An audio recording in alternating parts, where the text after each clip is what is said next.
On y va? Très bien. Bonjour à toutes et à tous. Bienvenue depuis l'épicentre mondial de la pandémie de coronavirus, ici à Bruxelles.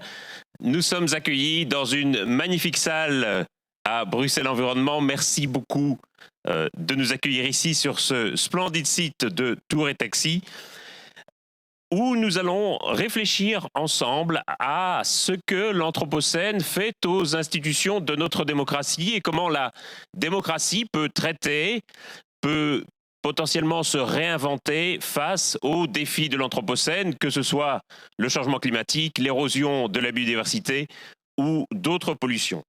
Euh, Avec nous pour en parler, nous avons 3 intervenants, peut-être 4. Dominique Bourg, qui nous parlera depuis Lausanne, si je ne dis pas de bêtises. Axel Gossery, qui nous parlera depuis Louvain-la-Neuve. Et enfin, Thulie Hirvilami, qui nous parlera depuis Helsinki, je pense. Et c'est donc moi-même, François Gemène, qui animerai ce débat entre nos différents intervenants, en leur posant à chaque fois la question: comment est-ce que nos démocraties peuvent répondre aux grandes questions que soulève l'Anthropocène? Est-ce qu'elles sont suffisamment équipées? Est-ce qu'elles vont pouvoir s'adapter? Est-ce qu'elles vont devoir se réinventer, inventer de nouveaux instruments, de nouveaux équipements? Et au fond, comment est-ce que nous pouvons aujourd'hui traiter en démocratie les enjeux que soulève l'Anthropocène? On voit bien à l'occasion de la crise du coronavirus à quel point la question de l'acceptabilité des mesures, à quel point la question de l'adhésion aux mesures sanitaires est cruciale. Il y a sans doute toute une série de leçons que l'on peut tirer de la crise sanitaire actuelle pour l'Anthropocène, y compris dans la manière dont on va communiquer aux populations et dont on va susciter leur adhésion ou non à certaines mesures. C'est donc l'ensemble des questions qu'on va brosser ensemble pendant environ 2 heures. Je vais d'abord laisser la parole à chaque intervenant pour un propos liminaire d'une douzaine de minutes.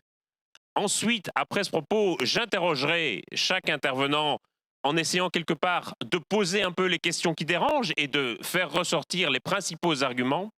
Et ensuite, nous aurons un débat qui réunira l'ensemble des intervenants et le public présent dans la salle, qui n'est pas très nombreux évidemment, en raison des mesures exceptionnelles prises par la crise sanitaire.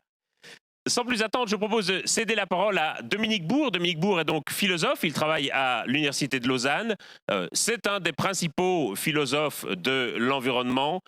C'est une voix qui porte dans le débat public, qui a publié toute une série de travaux qui proposaient d'adapter nos institutions démocratiques. Il est notamment un des pères de la proposition de créer une chambre du long terme qui prenne en compte les questions de générations futures en démocratie.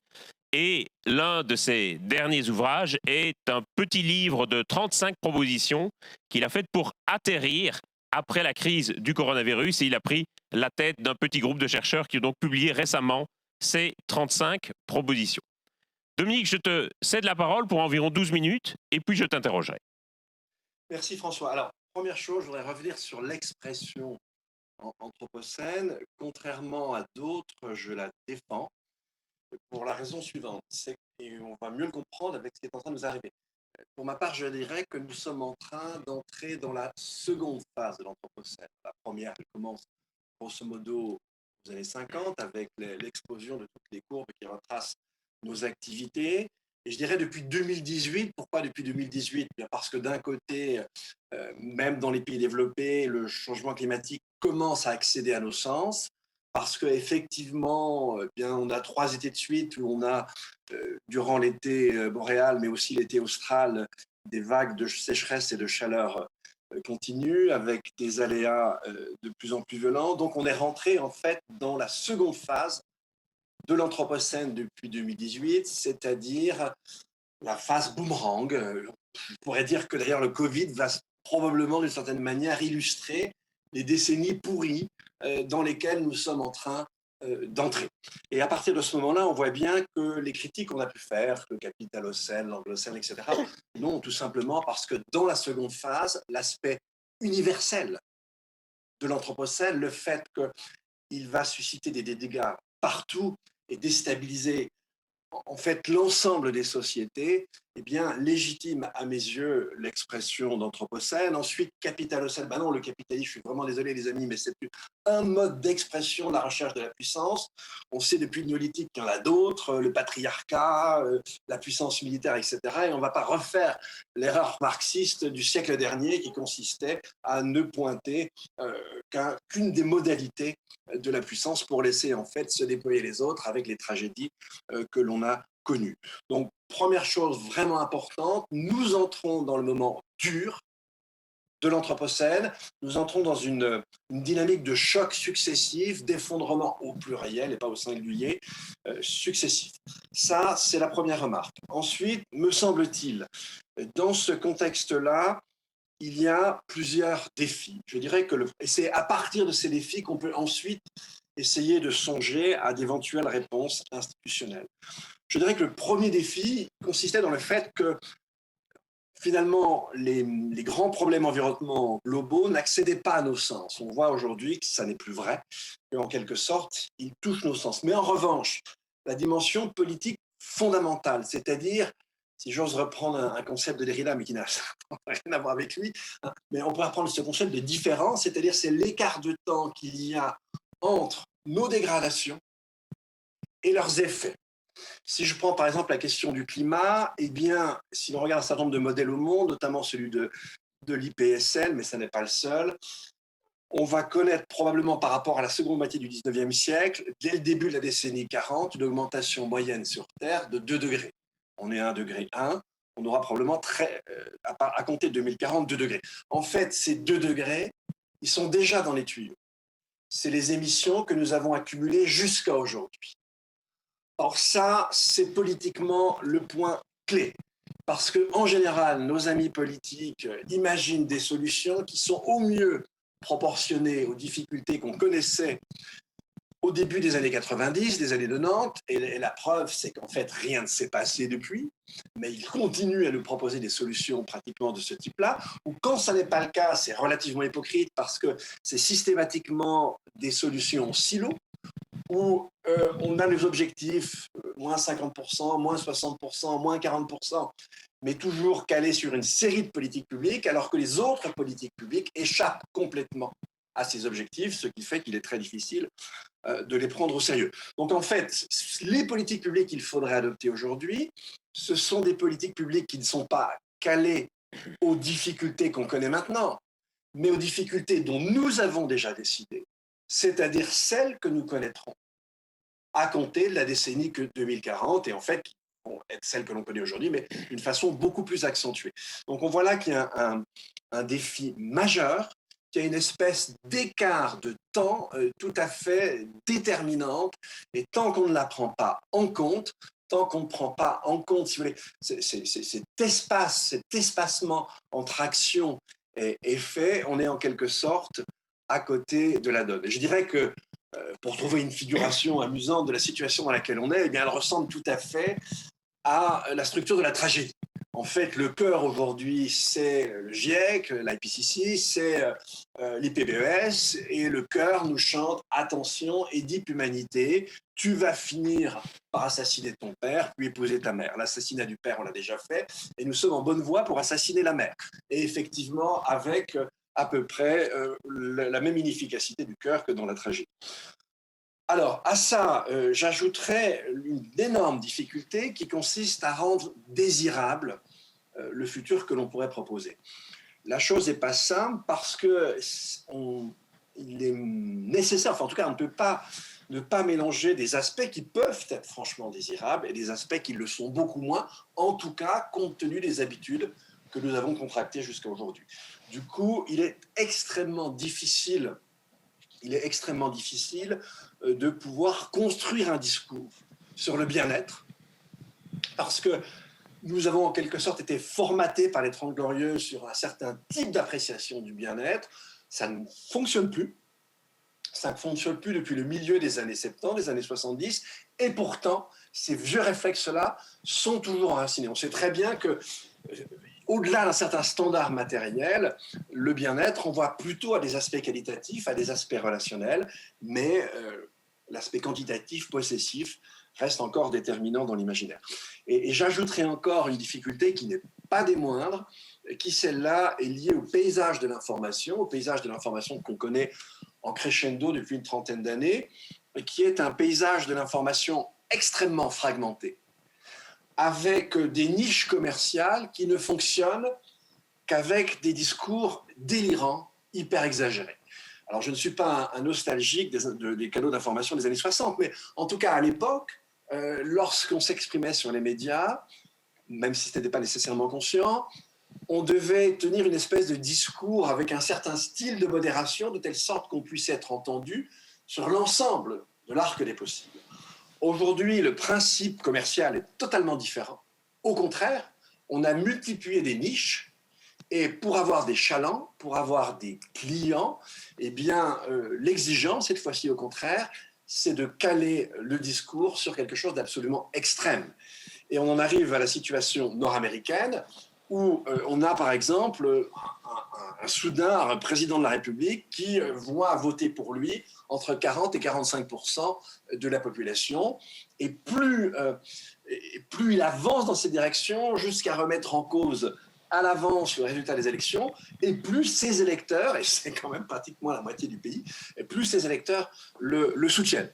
Si je prends la chronique tragique française récente, eh bien on a quand même auprès des jeunes Français de moins de 25 ans, dans la partie avec une religion musulmane, on a 74-74% des gens qui disent que les lois de l'islam sont supérieures aux lois de la République. Et en fait, avec un discours qui fait que le seul espace possible, c'est celui d'une autre religion conçue comme erronée ou mensongère. On voit bien que dans ce cas-là, le débat public est totalement inexistant. Donc voilà, et ça vient ajouter aux difficultés dont je viens de parler. Donc en fait, on est confronté à une réalité que l'on a du mal à saisir, qui est une réalité mouvante, qui est une réalité qui déstabilise nos instruments, si j'ose dire, intellectuels classiques et nos institutions.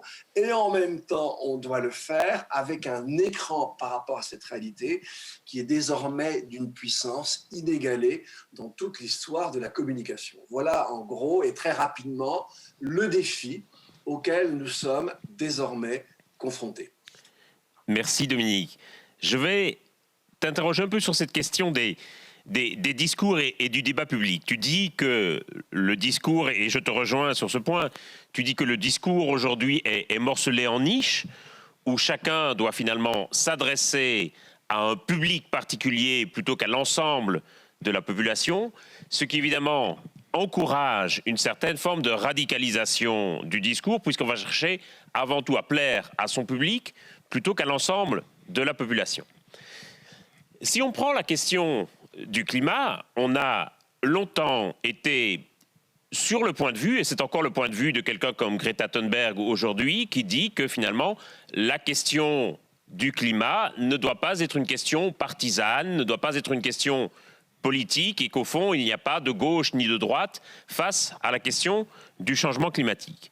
À l'inverse, d'autres, comme Pierre Charbonnier, disent qu'au contraire, la question écologique doit être une question qui doit nous diviser, qui doit faire apparaître des lignes de fracture, et qu'il est relativement sain et normal que ces lignes de fracture apparaissent. En Belgique, la nouvelle ministre du Climat, Zakia Khattabi, déclare dans Le Soir ce matin qu'il faut politiser davantage le débat sur le changement climatique. Et donc, est-ce que si on va dans cette logique de politisation plus forte du débat sur le climat, qu'appelle un Pierre Charbonnier ou une Zakia Khattabi, est-ce qu'il n'y a pas le risque, effectivement, d'un morcellement du discours en niche qui, finalement, ne se parlent plus les unes aux autres face à cet enjeu commun? Alors, moi, j'irais plutôt dans ton sens, hein, mais je vais expliquer dans quelle mesure. Je m'inscris, en tout cas au moins partiellement en faux, contre ce que dit quelqu'un comme Pierre Charbonnier, par exemple. En fait, je donnerai l'exemple de ce qui s'est fait, disons, dans l'après-guerre, où là, on avait des institutions démocratiques qui relevaient d'un très large consensus. Grosso modo, c'était en tout cas au moins 60% de la population, quand ce n'était pas carrément 75%. et on avait les extrêmes. Et ce qui caractérisait les extrêmes, c'est qu'ils refusaient le jeu institutionnel. On l'avait à l'extrême droite et on l'avait à l'époque à l'extrême gauche.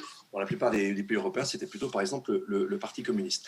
Mais en dehors de ça, et même en fait, ça ce que je vais dire, un parti comme le Parti communiste l'aurait accepté. En fait, il y avait un consensus. Il y avait un consensus transpolitique. Et ce consensus transpolitique, c'était le consensus selon lequel on devait maîtriser la nature pour produire plus de richesses et pour redistribuer dans une certaine mesure cette richesse. Et là où le dissensus apparaissait, où le jeu politique avait son sens, c'était sur quels sont les meilleurs moyens de produire le maximum de richesse et quelles sont les règles les plus justes de redistribution de cette richesse. Et là, on avait une fracture droite-gauche qui était assez claire. Et ça permettait au système de fonctionner, parce qu'il y avait une orientation générale qui était consensuelle, et en même temps, il y avait largement de quoi créer du dissensus et une organisation de la diversité nécessaire dans une démocratie quelle qu'elle soit.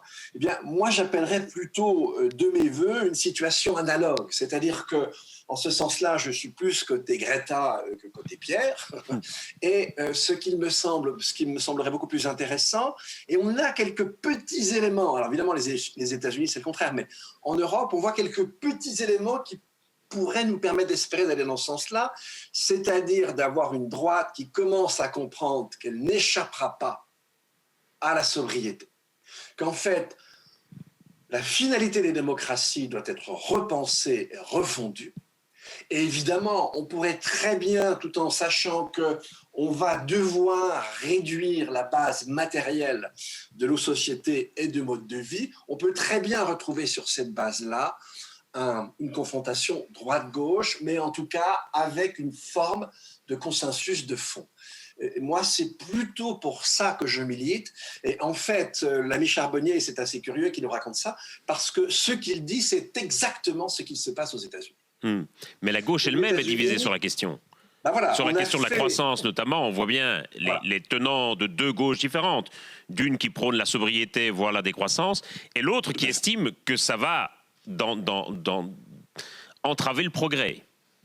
Totalement, mais en même temps, on a une droite qui, elle, nie, enfin, en grand partie, j'espère que ça changera dans la décennie, mais on a une droite républicaine dont la négation du changement climatique et de manière générale des enjeux écologiques est un point d'identité fondamental.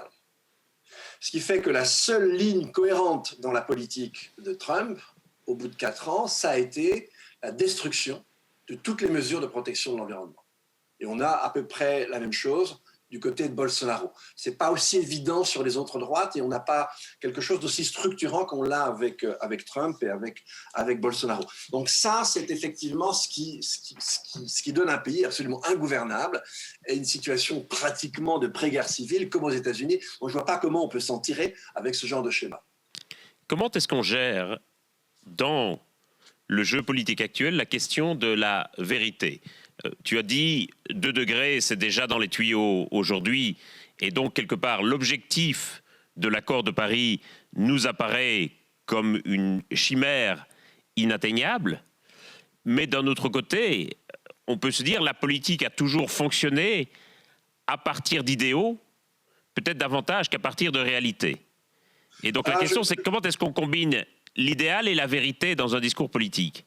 Tout à fait. Alors, je ne pense pas que ce que j'ai dit, annihile l'objectif des 2 degrés. Là où il y a une certaine confusion quand on parle encore des 1,5 degrés, ces 1,5 degrés, ils ne seraient atteignables qu'avec des émissions négatives. Et le seul moyen de les produire, ça serait de produire de l'électricité avec de la biomasse qui serait une catastrophe et pour le vivant et pour la production alimentaire au monde. Enfin, peu importe, ça n'a pas de sens. Mais en tout cas, voilà, le seul sens que peut encore avoir la cible des 1,5, c'est après passage par un palier de 2 avec une captation du carbone dans l'atmosphère. Enfin, laissons tomber. Mais en tout cas, ça ne délégitime pas l'objectif des 2 degrés. En tout cas, l'objectif des 2 degrés, enfin, moi je le comprends maintenant de cette manière. Ce qu'il conviendrait de faire, c'est de s'en éloigner le moins possible. Et si on pouvait que très peu les dépasser, évidemment, ça serait l'idéal. Mais vous le savez, en fait, en gros, le raisonnement du rapport SR15 d'octobre 2018, on peut le reporter à peu de choses près aujourd'hui, quelques années après, sur les 2 degrés. Hein, c'est-à-dire qu'en fait, il faudrait grosso modo une division par 2 des émissions mondiales. Hein, on peut faire une espèce d'objectif intermédiaire entre ce qui était dit en octobre 2018, mais en tout cas probablement un peu plus de 50% pour parvenir à ne pas exploser la cible des 2 degrés. Et effectivement, ne pas exploser la cible des 2 degrés, pour les 2 raisons que tout le monde connaît. Premièrement, bien, elle nous mène en dehors des plafonds de température que toutes les espèces qui vivent sur Terre ont connu durant le Quaternaire, et puis c'est le seuil à partir duquel on peut commencer à craindre un emballement. Donc non, gardons toujours l'objectif de l'accord de Paris, mais on le réinterprète en fonction à la fois de l'évolution, c'est-à-dire on n'a rien fait, et puis en fonction de l'évolution aussi de nos connaissances. Mais on ne le quitte pas, c'est important de garder cette espèce de pierre d'angle des 2 degrés. Avec la difficulté que tu dis, il faut diviser par 2 les émissions mondiales de gaz à effet de serre, ce qui revient chaque année à les baisser de l'ordre de 5 ou 6%. Oui, en d'autres termes, ce qui revient à avoir chaque année une crise de la Covid-19. Oui, mais alors justement, le problème de la Covid-19, c'est que d'une part, c'est des mesures totalement brutales, absolument impréparées, avec une solution moyenâgeuse, le confinement.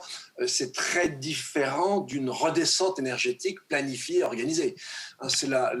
Pour moi, ce que je retiens de la crise de la Covid, c'est la réaffirmation du pouvoir politique par rapport à l'économie. Et donc, effectivement, ça, par rapport à nos sujets, c'est un point excellent. En revanche, on ne peut pas du tout comparer les types de mesures qu'on a pu conduire avec la Covid vis-à-vis de celles que l'on devrait conduire en matière de climat. Ensuite, il y a une différence totale, c'est-à-dire qu'en matière sanitaire et en matière virale, il y a un lien au moins un lien assez fort entre les mesures prises et l'évolution de la courbe. Et avec un espace de temps de 2, 3, 4 semaines maximum. Et ce sont les mesures qu'on prend sur un territoire qui vont avoir un effet sur ce même territoire. Comme vous savez tous, ce n'est absolument pas le cas pour le climat. Le climat, c'est la structuration idéale pour l'irresponsabilité politique des acteurs. Ce n'est absolument pas le cas pour la Covid. Et en fait, ce qui a amené les différents États européens à adopter pratiquement tous, en dehors de la Suède, une politique de confinement entre le 10 mars et le 20 mars, c'est parce qu'ils ont vu que les différentes courbes que leur fournissaient les épidémiologistes, puis par exemple, pour un pays comme l'Angleterre ou la France, on avait des estimations à 300 000, 400 000 morts en quelques mois si rien n'était fait. Il est évident que les dirigeants ont très bien compris que ça allait déboucher non pas sur une responsabilité politique, mais une responsabilité pénale. Et c'est la peur de ce pénal qui les a amenés à réaffirmer leur pouvoir. On entend bien que les mesures doivent forcément être différentes sur la question du climat que sur la question de la Covid, mais reste néanmoins une question sur la manière dont il faut, quelque part, faire intégrer ces mesures par la population et y faire adhérer. On voit bien aujourd'hui que ces mesures sanitaires sont de plus en plus contestées parce que, quelque part, chacun, à mon sens, réagit par rapport à la perception qu'il a lui-même du degré d'urgence et de la gravité de la situation à laquelle nous faisons face. En d'autres termes, quelqu'un qui a connu des malades dans son entourage immédiat ou qui connaît du personnel soignant dans les hôpitaux aura sans doute davantage tendance à adhérer à ces mesures barrières que quelqu'un qui ne connaît pas dans son entourage de gens qui ont été malades et qui aura tendance davantage à minorer le danger. Et donc se pose la question de savoir comment, par rapport à l'urgence climatique, donc quelque part, chacun risque un peu d'avoir potentiellement une perception différente et donc un degré d'adhésion différent à des mesures de baisse des émissions de gaz à effet de serre. Comment, quelque part, faire en sorte que ces mesures soient partagées largement dans la population? Est-ce qu'il faut, quelque part, les imposer, comme on l'a fait dans le cas de la crise du coronavirus, en disant « nous sommes face à un état d'urgence, nous allons confiner et personne ne discute et voilà, on fait comme ça » Ou est-ce qu'il faut qu'elle soit plus largement débattue sur le modèle d'une convention citoyenne, par exemple?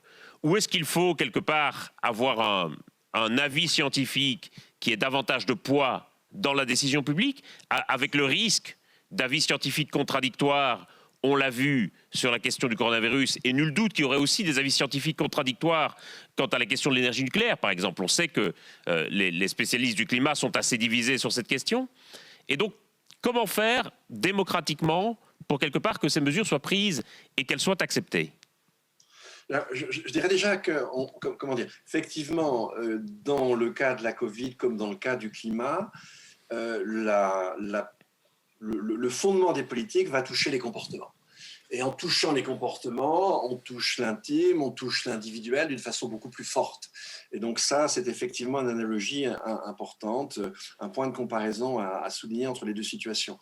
Maintenant, là aussi, revenons à la différence entre l'Europe et les États-Unis. Du côté européen, même un pays comme la France n'est quand même pas toujours réputé pour un civisme absolu. Et en fait, quand on regarde La Belgique non plus. oui, ce qui s'est passé avec la Covid est assez intéressant parce qu'on a quand même eu, en fait, en dépit de certaines contestations, et à la limite en France, pratiquement moins qu'en Allemagne, c'est-à-dire que la virulence anti-mesures sanitaires a été moins puissante qu'en Allemagne. Elle est quasi inexistante, par exemple, en Suisse, alors qu'au contraire, aux États-Unis, on a eu un président de la République qui faisait de la déstabilisation des politiques sanitaires un argument politique.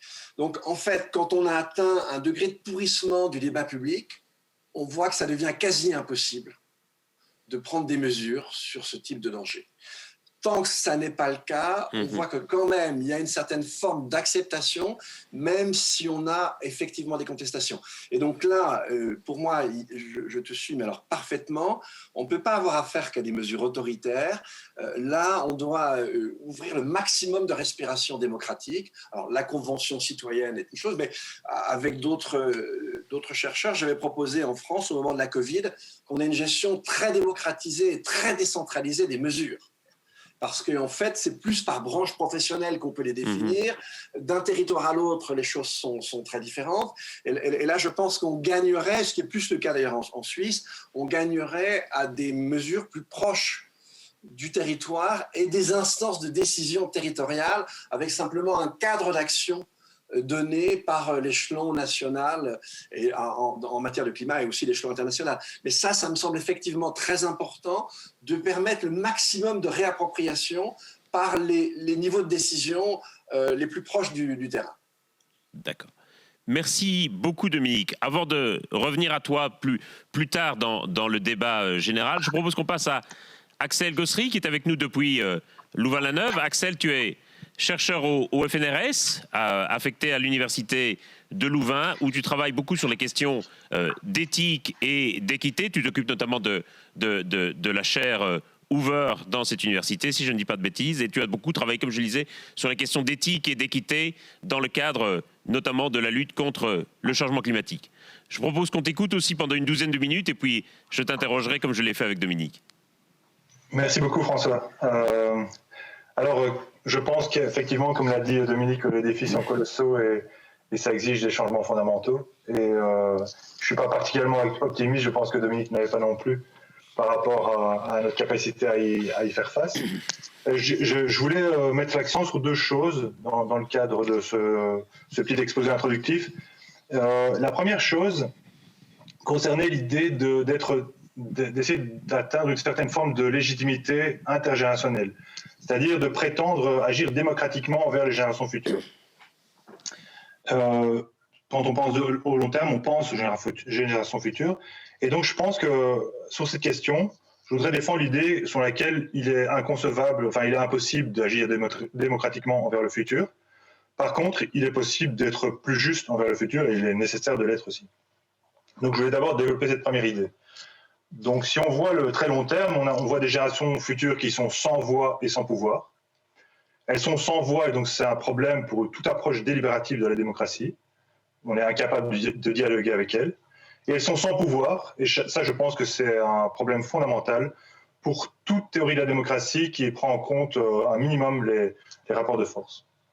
Et donc si on prend le petit slogan qu'on connaît bien et qui définit une partie de ce qu'est l'exigence démocratique, qui consiste à définir une démocratie comme l'idée d'un gouvernement du peuple, pour le peuple, par le peuple, eh bien qu'est-ce qu'on peut dire? On peut dire oui, nous, par nos décisions, nous gouvernons le peuple futur. Par nos décisions, nous pourrions gouverner pour le peuple aussi futur, mais jamais nous ne pourrions atteindre l'idée de gouverner par le peuple futur. C'est-à-dire que jamais nous ne parviendrons à ce que les générations futures participent à nos délibérations, impriment une forme de pouvoir sur nos décisions. Et donc, je pense que l'idée sur laquelle on peut prétendre représenter les générations futures, ou l'idée selon laquelle on peut être démocratique envers le futur, je crois qu'on doit en faire notre deuil, et du coup, se demander sur quoi est-ce qu'on doit se centrer. Et donc, je pense qu'on doit se centrer sur l'idée d'être juste envers le futur, et envers le présent aussi, et donc se demander comment est-ce qu'on doit concevoir le design de nos démocraties aujourd'hui, même si on ne pourra jamais être légitime envers le futur, pour essayer d'être le plus juste possible envers le futur. Enfin, ça, c'était la première idée.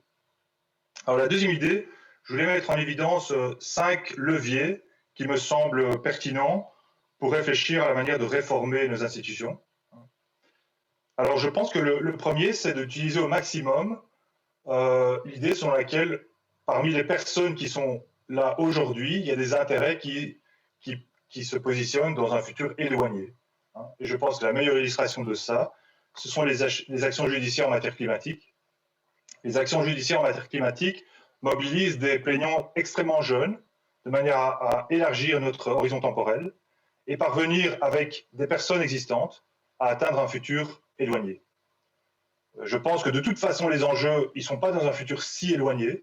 Dominique parlait de 2040. Donc, ça concerne l'ensemble d'entre nous, et même les adultes parmi nous.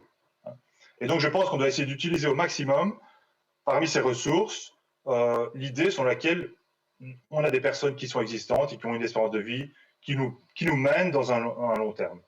Et donc, il faut mobiliser ça, je pense, dans le débat public. La deuxième idée, c'est que étant donné qu'on n'a pas de rapport de force qu'on peut installer avec le futur, qu'il est complètement asymétrique, je pense qu'il faut essayer de virer nos sociétés le plus possible sur une logique de principe plutôt qu'une logique de rapport de force. En disant, il faut organiser nos institutions de manière à ce qu'elles soient forcées à se prononcer en termes de principe plutôt que de jouer constamment sur des rapports de force. En tout cas, réduire la part du rapport de force et augmenter la part du principe. Une manière de le faire, par exemple, ce serait d'augmenter la séparation des pouvoirs. Si on augmente la séparation des pouvoirs, si on a une presse forte, si on a un pouvoir judiciaire fort, on oblige les pouvoirs qui sont en dialogue à s'exprimer sur base de principes. Et je pense que ça, c'est un deuxième levier sur lequel on peut éventuellement jouer. J'ai encore 3 autres idées que je voulais, si j'ai encore le temps. Ouais. Donc, la troisième idée, c'est est-ce qu'il faut mettre en place des institutions spécialisées qui sont orientées vers le long terme, donc, les exemples dont on dispose, parmi les exemples réels qu'on a eus, on a l'expérience israélienne, l'expérience hongroise, qu'on ne peut pas vraiment qualifier de concluante, mais on a aussi l'expérience finlandaise du Comité pour le futur et l'expérience galloise de la représentante des générations futures qui sont plus prometteuses pour des raisons parfois pas faciles à identifier, parfois c'est juste des raisons de personne. Et donc je pense que oui, il faut mettre en place des institutions de ce type-là, mais sans avoir aucune illusion sur la capacité à modifier fondamentalement les systèmes politiques et notre manière de fonctionner. Quatrième point, de même, et je fais ici référence aussi à l'idée de chambre de long terme qui est chère à Dominique, je pense qu'on peut aussi concevoir des institutions qu'on appelle intergénérationnelles, qui mobilisent des relations plus équilibrées entre différentes classes d'âge, dans l'espoir que ça nous permette de nous projeter mieux dans le futur. Ça présuppose que différentes classes d'âge ont différentes relations avec le long terme. Or, les données empiriques ne montrent pas ça. Donc, les données empiriques ne confirment pas spécialement que les personnes plus âgées sont moins préoccupées par le long terme que les plus jeunes. Et donc, là aussi, je pense qu'il y a des limites à ces propositions de délibération intergénérationnelle. Alors, je terminerai par un dernier point, donc c'est le 5e levier. Il me semble qu'on peut jouer sur les institutions politiques, mais qu'il faut surtout travailler sur les politiques sociales et économiques et sur leur impact environnemental. Et parmi les politiques sociales et économiques, je pense en particulier à l'idée de réduction de la pauvreté et aussi à l'idée de réduction de l'incertitude de nos sociétés. Pourquoi ? Parce que tant la pauvreté que l'incertitude dans laquelle nous vivons sont des facteurs qui empêchent les personnes de se projeter dans le futur. Et ne pas être en mesure de se projeter dans le futur, c'est une des raisons, pas la seule bien sûr, il ne faut pas être naïf, c'est une des raisons pour lesquelles les personnes restent coincées dans leurs habitudes, ne sont pas en mesure de dépasser leur présent. Et donc, je pense que les politiques sociales et économiques sont fondamentales. Donc, je conclurai en disant qu'il ne faut pas espérer avoir des politiques qui soient légitimes envers le futur au sens fort, mais il faut certainement se donner l'exigence d'être juste envers le futur. Après, comment y arriver? Je pense qu'on peut bien sûr envisager une série de réformes institutionnelles, mais il faut d'abord, je pense, penser à des réformes substantielles de nos politiques substantielles, qu'elles soient les politiques économiques et sociales. Merci. Je voudrais d'abord te faire revenir un peu sur cette question de légitimité intergénérationnelle. Tu dis qu'il n'est pas possible d'agir démocratiquement pour le futur, mais que par contre on peut agir de manière plus juste. Pourtant, il y a toute une série de propositions aujourd'hui qui visent, par exemple par des aménagements du droit de vote, à essayer d'agir quand même davantage démocratiquement pour le futur ou les générations futures. Tu dis un problème, c'est que leurs voix ne sont pas là et ne peuvent donc pas être entendues. Mais qu'est-ce que tu penses d'une proposition, par exemple, comme celle qui circule un peu en ce moment et qui consisterait à pondérer le droit de vote des gens en fonction de l'âge qu'ils ont? En d'autres termes, de donner un poids beaucoup plus grand au vote des électeurs les plus jeunes et que le poids du vote, quelque part, devienne de moins en moins important au fur et à mesure qu'il nous reste de moins en moins d'années à vivre. Alors certains disent que c'est une façon potentiellement de prendre en compte davantage ces questions de long terme dans le mode de scrutin. D'autres disent que ça brise le principe d'égalité devant le vote et rétablit une forme de vote censitaire. Quelle est ta position par rapport à ça? Alors, je pense que là, tu poses deux questions distinctes. La première, c'est revenir à cette idée des générations futures, l'idée de légitimité. Donc, pour prendre un exemple, pour prendre une image, je dirais, quand les femmes n'avaient pas le droit de vote, on a inclus les femmes parmi les électeurs, et c'est comme ça qu'on a résolu le problème, et on peut prétendre avoir des politiques qui sont légitimes en termes de relations entre les genres. Mais ici, ce n'est pas du tout possible. On ne peut pas inclure le futur. Et donc, je pense que ce qu'on peut aspirer au mieux, c'est à une forme de dictature bienveillante, mais pas plus. Alors après, effectivement, on va essayer de jouer avec les générations existantes, ce qui me semble être la bonne stratégie. Et l'exemple que tu donnes tombe bien, parce que j'étais en train d'écrire un papier là-dessus hier et aujourd'hui. Je pense que la pondération par l'âge, elle pose deux difficultés. Je pense qu'on peut avoir des intuitions qui sont tout à fait défendables pour y réfléchir. Par exemple, si vous me dites, dans de nombreux pays, le droit de vote des citoyens non résidents, il est moins lourd que le droit de vote des citoyens résidents. Ça renvoie à l'idée sur laquelle les citoyens résidents sont en principe moins impactés par les décisions. Et donc, c'est déjà un écart par rapport à une personne, un vote. Hein, c'est un écart, puisque certaines personnes ont un point de vote plus élevé. Et on pourrait faire une analogie avec l'âge, en disant le temps de résidence à venir des personnes plus âgées étant moins important, on peut penser qu'elles risquent d'être moins impactées par les politiques. Seulement, cet argument qui, a priori, pourrait paraître légitime, il dépend de toute une série de choses, et notamment, et j'y faisais allusion, de l'hypothèse selon laquelle les personnes qui ont moins de temps de résidence à venir se préoccuperaient moins du futur. Et là, on a toute une série d'études empiriques qui montrent que ce n'est pas du tout le cas, que les jeunes se préoccupent plus du futur que les personnes âgées. À ce moment-là, si empiriquement, il n'y a aucune raison de penser que les personnes âgées se préoccupent moins du futur, ben, je pense que l'essentiel de l'intuition, elle tombe. Outre toute une série d'autres difficultés que cette proposition pose. Je voudrais aussi t'interroger sur la question de la justice climatique et des procès. Il y a aujourd'hui un nombre de plus en plus grand de procédures juridiques qui sont menées dans le monde, notamment pour contraindre les États à avoir une politique climatique plus ambitieuse, des procès qui sont souvent menés, comme tu l'as rappelé, par des militants assez jeunes. Quelque part, même si on voit l'intérêt de ce type de procès, est-ce que quelque part, ils ne signent pas, en quelque sorte, le constat de notre incapacité démocratique à prendre ces mesures? En d'autres termes, s'il faut faire appliquer ces mesures par le juge, c'est parce que le dirigeant politique en est incapable. Et quelque part, est-ce que ce n'est pas une sorte de défaite de la démocratie? Mais je pense que dans toute démocratie, il y a une place pour la séparation des pouvoirs. Et donc, le judiciaire fait partie d'une démocratie. Une démocratie a besoin du judiciaire. Et donc, toute conception un petit peu réaliste de ce que doit être une démocratie doit avoir un judiciaire qui est suffisamment fort. Je pense que les politiques qu'on adopte, notamment en matière de budget, dans les dernières années, sont des politiques qui vont à l'encontre de ça, puisqu'on retire les budgets au pouvoir judiciaire. Et donc, l'accès à la justice est fragilisé. Je pense qu'une politique climatique doit veiller à avoir un accès à la justice qui est fort. Et effectivement, le fait de devoir avoir recours au pouvoir judiciaire signe l'échec. Je ne pense pas que ça signe spécialement l'échec de la démocratie en tant que... En tout cas, un échec de nos politiques publiques. Bien sûr, bien sûr. Mais ça offre un recours de plus. Et c'est un recours qui a l'intérêt de formuler la nature des principes en termes de principes. Par exemple, si je vous dis, tiens, les changements climatiques, ça viole la souveraineté générationnelle des générations futures. Enfin, pas les changements climatiques, mais notre inaction. Mm-hmm. Ou notre inaction, c'est une forme de discrimination envers les générations à venir, ou c'est une forme de discrimination envers les plus jeunes. Ben, directement, si on formule les choses dans ces termes, c'est susceptible de générer des actions qui sont de nature différente.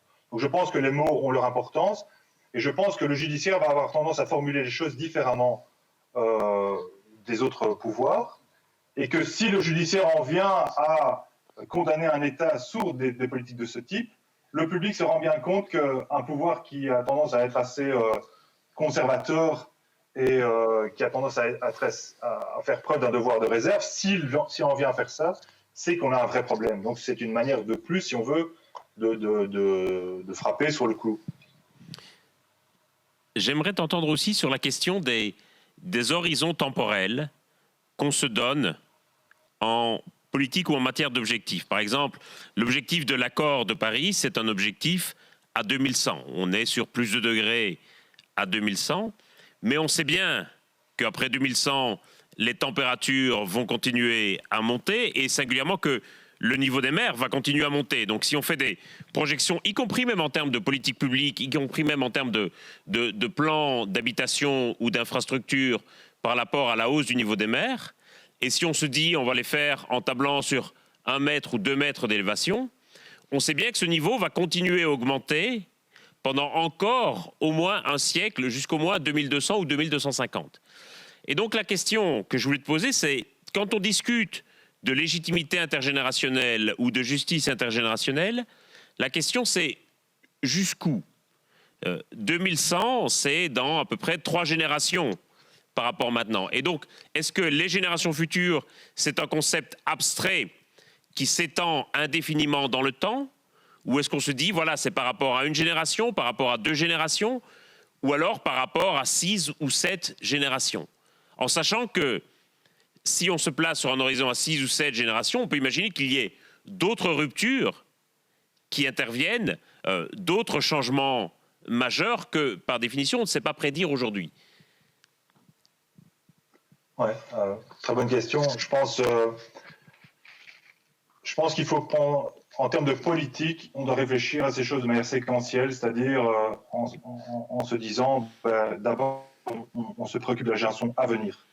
Et parmi les choses dont on se préoccupe pour la génération à venir, on se préoccupe de sa capacité à elle à transmettre un monde meilleur à la génération suivante. Mmh.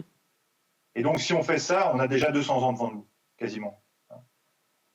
Donc, c'est vraiment important de dire que ces choses de génération, ce n'est pas des choses abstraites, c'est des choses qui concernent les personnes qui sont déjà là et qui concernent la capacité de nos enfants à avoir des enfants dans des conditions correctes. Et si on a ça, on a déjà un horizon temporel énorme. C'est pour ça que je pense que c'est important de vraiment insister là-dessus, en disant l'espérance de vie des personnes déjà présentes, ça nous amène déjà très loin devant. Mmh.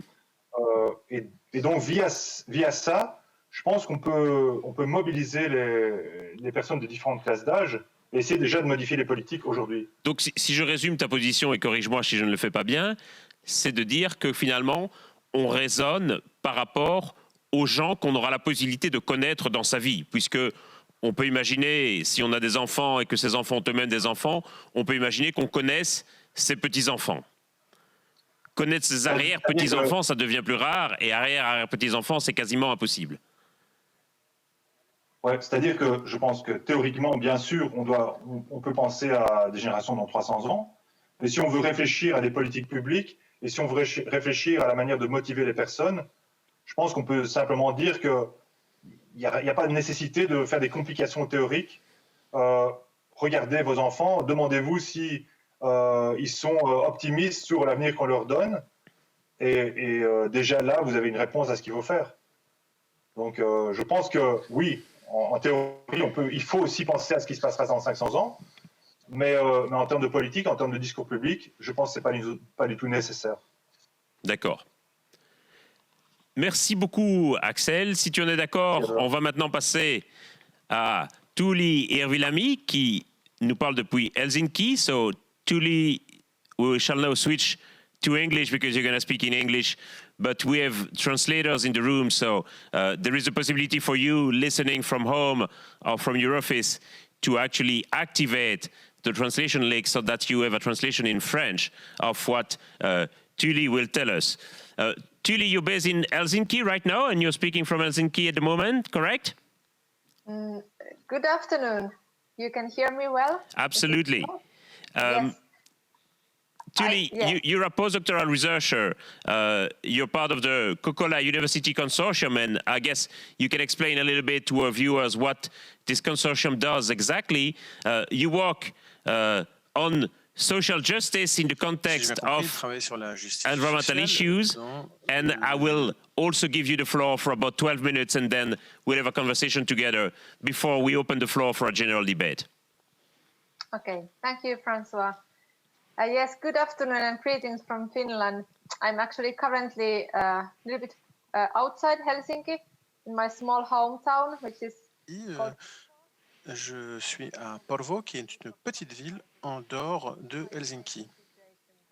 Et ici, la situation n'est pas trop mauvaise.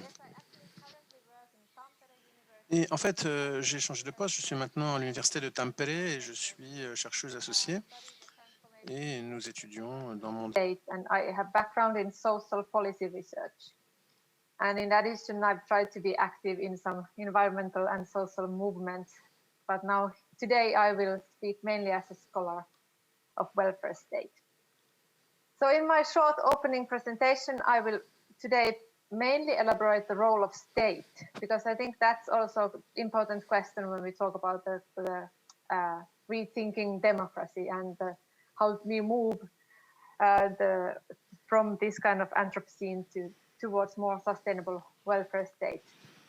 So I ask what could be the role of state in the transformation, and I think this question is quite commonly addressed, and it of course refers to some kind of long-term and ongoing debate on the attitude towards the state. The debate is taking place both in research but also public debate and among social activists as well. So there are those critical voices among the environmental movements and other social movements, but then also there are more optimistic attitudes towards the state, and I will elaborate both these aspects. By starting with the critical voices, for example, we know them by eco-anarchist or anti-globalization movements. For example, it seems to be quite obvious that the state-based governance is not the solution. Those voices would see state as a lost cause and place their hopes instead of grassroots movements, bottom-up solutions, direct democracy, and commons assemblies, for example. And from this perspective, state is part of the undemocratic hegemony that needs to be opposed, and often for good reasons.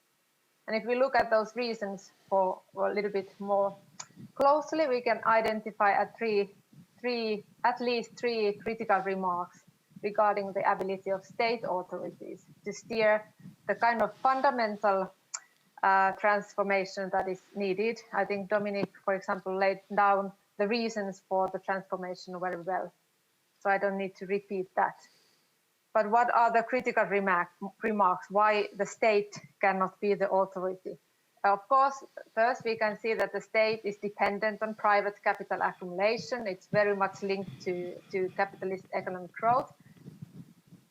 So it's fundamentally compromised by the promotion of capital accumulation, which is actually also the key driver of ecological destruction. So it could be seen that the state is a source of environmental degradation and other social domination, for example. So it's worth asking, how can the state be transformative if it's part of the problem itself? And the regime, as we know, aims to maintain the status quo instead of enhancing the state change, political change. Often this is the case. So second reason why to be critical towards state. States have been actively promoting globalization, global economy, in ways that have undermined their political autonomy and steering capacity. So how on earth states could then be powerful actors in the midst of this crisis? What is the power of democratically chosen actors anymore if the global economy has taken the role somehow at least? And then thirdly, there we can argue that the highly centralized and hierarchical character of states as institutions are in many ways at odds with the vision of more participatory democracy and human scale, decentralized forms of governance that we often regard as the necessary elements of more sustainable and just society. So how far can we combine participatory democracy with state-based governance? I think this is still an open question. But however, as far as I'm involved in this welfare state research, and especially we are now searching the steering mechanism towards eco-welfare state in our research project, we have witnessed and noticed that there are kind of many voices now also advocating more the more active role of state. There seems to be a growing amount of scholars who propose a stronger role for states to steer the transformation, and it's argued that the states actually could be important facilitators of the change. States are needed because of political authority and steering capacity to tackle the climate crisis. Even though we are part of the European Union, for example, the national states still remain to have essential political power, and they are political units because they can possess the financial and also harsh measures that were mentioned already, and they have the political legitimacy to do so instead of some business actors, for example. And it seems obvious that voluntary actions by market or grassroots organizations taking place in local communities are not enough to tackle the climate crisis. They can't have enough power for emergent actions. I totally see that those movements are necessary, and we need the actions in all levels. But the transformation now that is needed now requires a state that intervenes to enhance the transformation, because it can use the means of public finance or regulatory policies, and they can have actions that limit the global warming to 1.5 degrees, if I'm optimistic. So it seems that after the years of neoliberal order that we have seen, and losing state power that I already referred to, there seems to be wide consensus somehow that the state should have an essential role in responding to the crisis. And there is a call for more active states. We see often that, okay, let's bring state back as an institution that could have role in securing sustainable forms of social and political organizations, and also to reduce emissions. That would probably also require state interventions to private life and somehow regulate our food systems, for example, and mobility and so forth. like welfare states have been used to do that. So I think these kind of new interventions are needed. So I'm optimistic, but also I'm worried and critical. We have to critically consider the issue of governance and state democracy. It's not obvious that the state is democratic. State authorities should adopt now fair, just, and effective steering mechanisms that are somehow created together with different stakeholders and are based on participatory processes. But so far there seems to be lack of instruments and more research on this kind of social ecological policy proposals is needed, as we discussed in an earlier panel that I participated today. And I also have to say that I might be optimistic because I come from Finland, and maybe this is an issue we can elaborate a little bit during our debate, because I think my viewpoint from here can be a little bit optimistic because we do have the government that has decided to reach a carbon neutral welfare state in 2030, and in general we are quite happy with the state authority, even though the system is not perfect for sure. So there are more people, and still there are people with no voice or access to decision making, so still problems to be solved. But this was maybe my first reflections, and I think it's nice to start the debate. Thank you very much. Very stimulating. You said that the state is a lost cause and cannot be trusted in many ways, and yet there are many voices today who call for the state to take a greater role in the fight against climate change, and in many ways, as you rightly said, we see that the individual actions at the individual level or at the community level are important but not sufficient. International cooperation seems to be in disarray, especially after the COVID-19 crisis, and therefore many are kind of lodging their final hopes in the role of the state and calling for greater action by the state. We've just discussed the issue of climate litigation. Such litigation is always directed towards the state. So the question is, do you believe that the state is a lost cause? And if it is lost, can it be revived, or is it lost for good? I don't, at least now, I think if you had asked me the same question 1 year ago, I would have been even more pessimistic. But now I have to say that we see every day that the state is not a lost cause.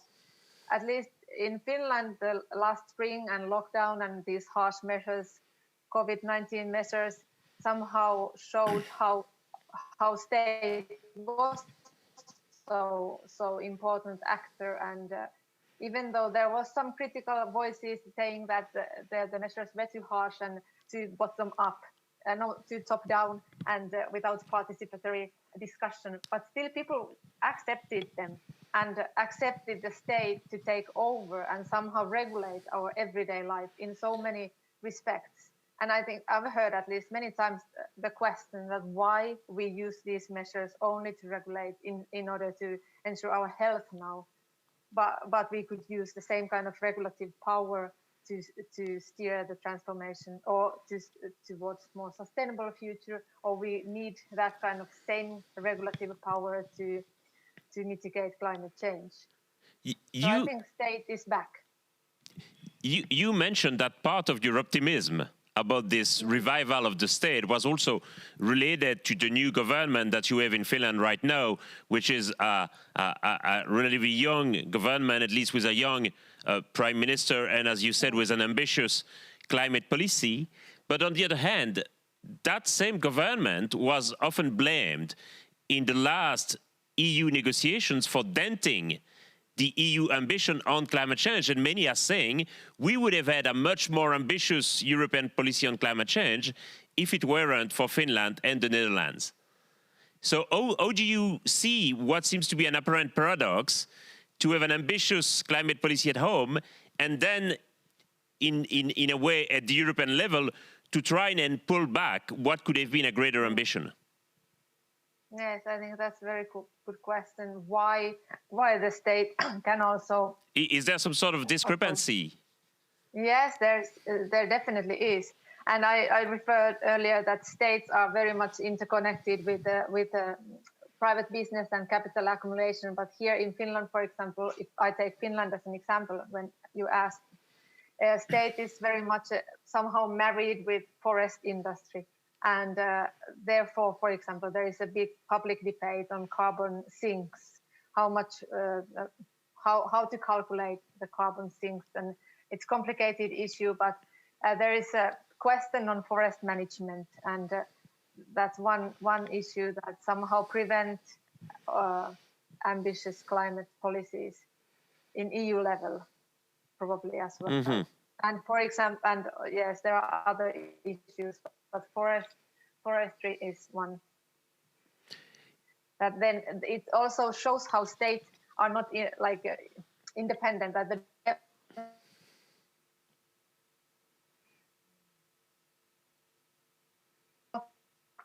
we're losing the power comes both from population. Yes. We've lost you for about 20 seconds. So if you could just repeat your final sentences, that'd be great. Oh, thank you. And we're losing you again. I was. Perhaps cut the picture, no? The video. Yes, I think my voice is, at least my internet connection seems to be stable. It seems to be okay right now, yeah. Yes, no, good. Yes, that the states are not just representing the population and the elected power, but also the business sector. And that's, of course, the problem. Who gets the voice and whose interests are leading the development? I'd like also to hear you a little bit more on the issue of globalization. You said that states have actively promoted globalization, which has kind of undermined their autonomy to act. But yet, many of the issues of the Anthropocene, be they related to biodiversity or climate change, are global issues. And in a way, the Anthropocene is also a kind of enforced globalization.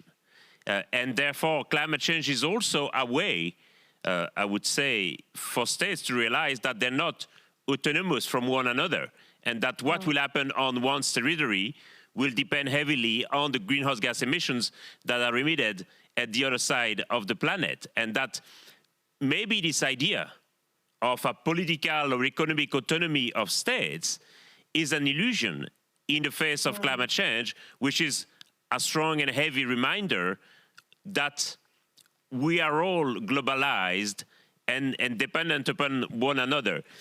And in a way, could we imagine that states would need to promote globalization again? And I mean globalization not in the sense of an economic globalization, but in the sense of a globalization of the solutions. And that perhaps if each state does its part in an autonomous fashion, maybe then we have the risk that this will not be enough. Yes, I think that's very correct. It's pointing out that the states have lost their autonomy somehow in global, when trying to tackle the global issues and global problems. And it's for sure the states cannot do it alone. And I think this global competition in global economy is also one reason why that prevents the actions, because we so often hear that we cannot, for example, implement environmental taxation level that is higher than the neighboring countries, and you know, this fear of industries moving away from, for example, Finland, if the environment taxation level or other kind of taxation is too high, or we cannot implement carbon emissions quotas, or we cannot implement many environmental measures that would be needed if the other countries won't do the same. And of course, there is also a question of global immigration and refugee problem that also somehow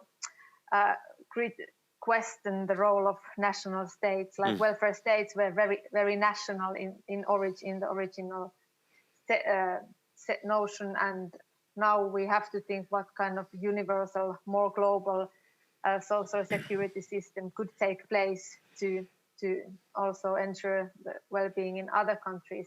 And also one thing which is related to this question is the global environmental impacts. So often we hear that, for example, Finland or Sweden or other European countries have been quite successful in decoupling emissions from economic growth. But it's partly false because we have to always look at the consumption-based emissions. And we know already that we import so much to Europe from other countries, and therefore our environmental impacts and footprints are very global issues as well.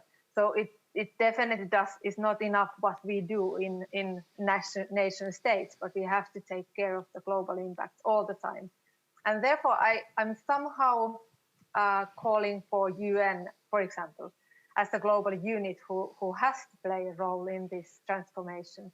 We need some kind of global actors, and I think the process with Agenda 2030 is, or could be, promising probably, or it could be transformative if implemented really, and if understood as somehow regulation measure that I don't know, has to be so it has to be implemented basically. But there are already some regulations, but it's not regulated enough. But the UN is an organization of nations. In UN, the N stands for nation. Can we deal this with issues like the Anthropocene between nations, or do we need to go beyond that? Is it something that can be tackled at the national level in a way? Or should we have some kind of global assemblies with people only, without classifying or distinguishing people from where they come from? I think that could be one. I think these climate assemblies in some countries or commons assemblies are very good, could be part of the solution, how to rethink democracy, also on global level. That was an idea of the late Hugo Chavez, who once in a session of the climate negotiations said, this is not upon us, upon governments to decide, and we should have a global referendum on climate change. And yes, why not? I guess the idea was dismissed because it came from Hugo Chavez, but the question is, after all, it gives you some food for thought, certainly. Yes, but I was just thinking, what would be the result of referendum? Well, most likely it would be lost, like all referendum. Yes, that's the scary possibility, and that's also the question of democracy. Like, really, how to solve this kind of common problem that influence future generations, as we heard previously. How to tackle that with present democratic institutions. I think where people are very much somehow focusing on their own personal interest and narrow-term interest. We'll leave that question open, and I guess this is a nice transition towards the debate. I don't have any news from Raphael Stevens, so I hope nothing bad happened to him. But for now, I suggest, if you don't mind, Tuuli, we'll switch back to French and open the debate. J'aurais bien aimé... Merci. J'aurais bien aimé, Dominique et Axel, vous entendre un peu sur cette idée d'un référendum mondial sur le climat.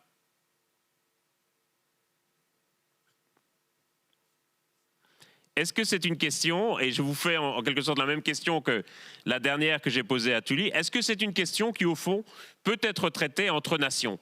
Est-ce que, au fond, le concept d'organisation internationale a encore du sens à l'ère de l'Anthropocène?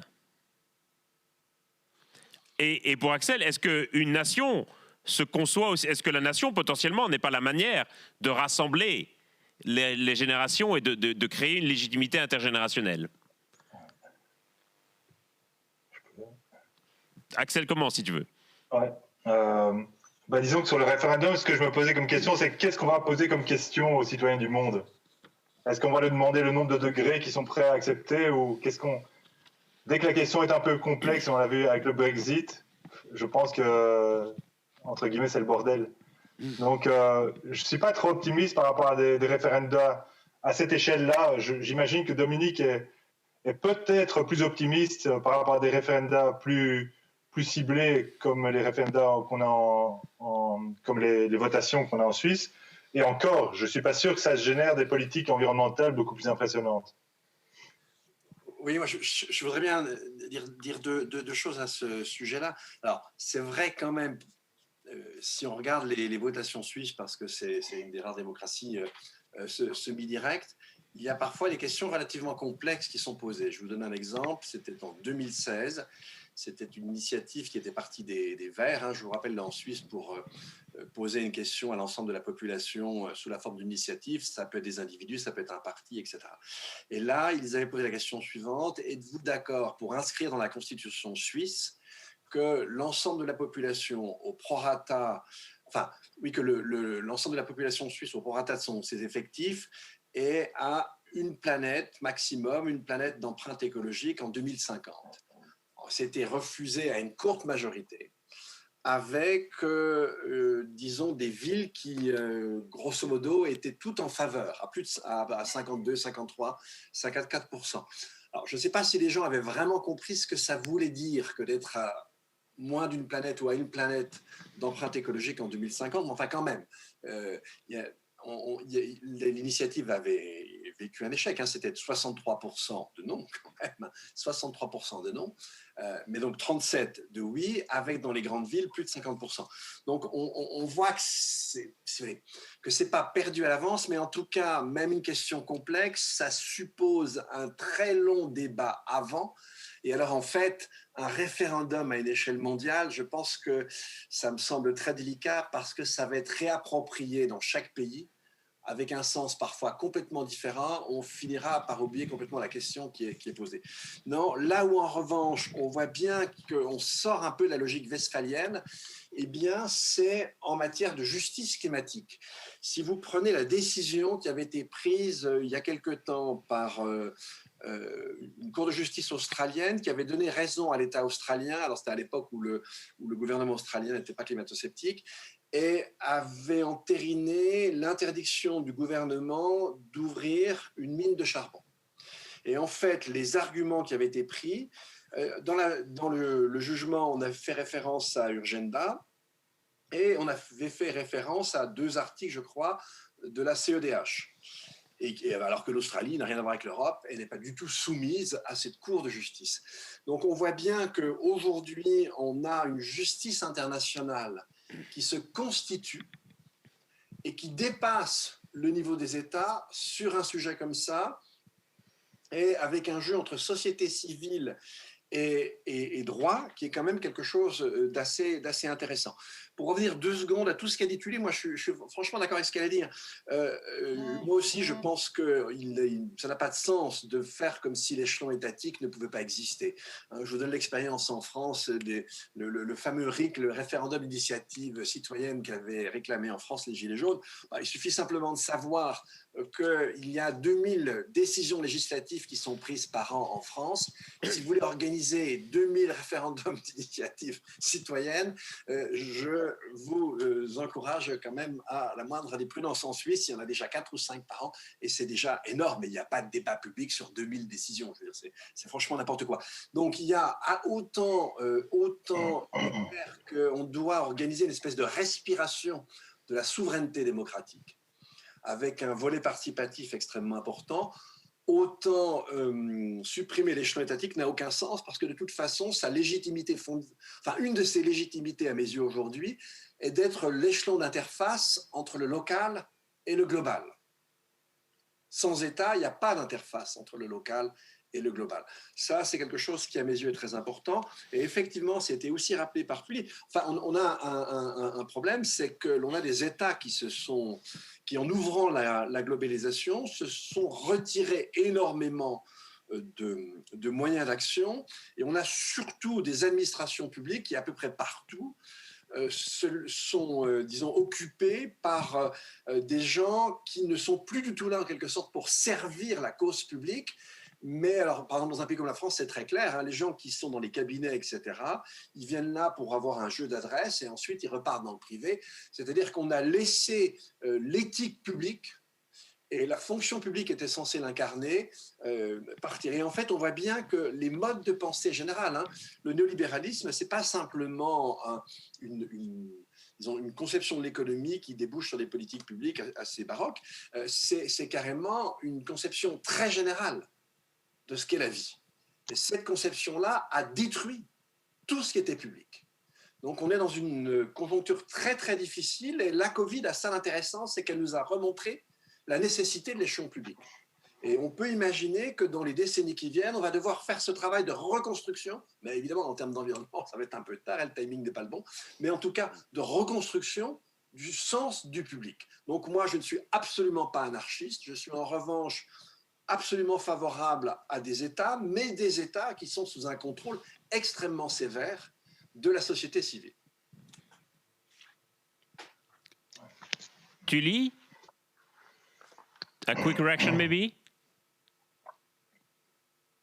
No, I'm just nodding here that I totally agree with Dominic saying that we need states that are in control of civil society. I think that there is always an ongoing kind of tension between civil society and state, and we need to be very careful on that interplay between civil society and state, and somehow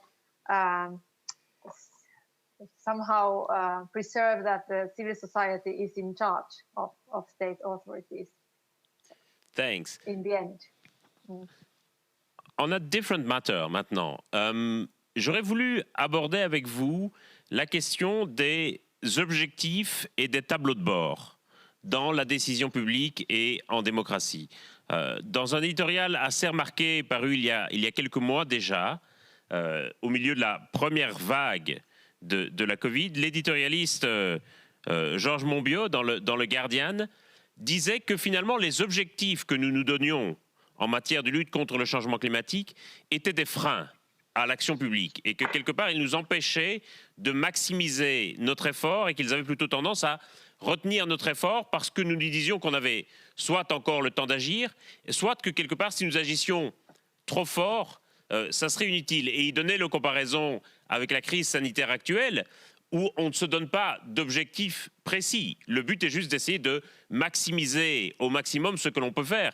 Et si on se donnait comme objectif 10 000 morts maximum, par exemple, on peut penser effectivement que l'objectif serait jugé choquant et contre-productif. Et donc lui, il estimait que les objectifs de neutralité carbone, par exemple, étaient relativement contre-productifs par rapport à la nature de l'effort qui était à fournir.